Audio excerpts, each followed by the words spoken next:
ملي اتل که دوه ګونی جاسوس د مصر 1414 مامور څنګه د اسرائیلو مهم رازونه افشا کړل. د 1913 لسیزې په وروستیو او د 1990 په لومړیو کې میلیونونه مصریان د تلویزیوني سریال رأفت الهجان لیدلو ته ستړي کړل. دغه سریال د ډیویډ شارلز سامهون په نامه د یوه مصري جاسوس د ژوند په رښتینې کیسه جوړ دی چې اسرائیلو ته یې په خپلواکه توګه تګ او راتګ کاوه او له هغه ځایه به یې قاهرې ته مهم استخباراتي معلومات لیږل.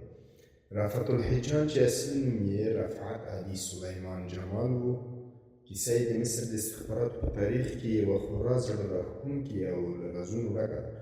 دغه کیسه د صالح مرسي لخوا په زه اسرائیل کې جاسوس وم نومي کتاب کې په داستاني بڼه مستند شوی.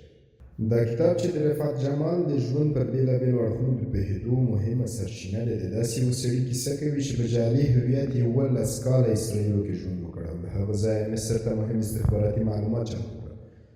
صالح مرسي لومړی دا کیسه مصري مجلې المصور کې خپره کړه او له همغې لومړۍ ګڼې یې ګڼ لوستونکي پر ځان رامات کړل. د لا ډېرو معلوماتو لپاره د BBC سایټ ته ورشئ.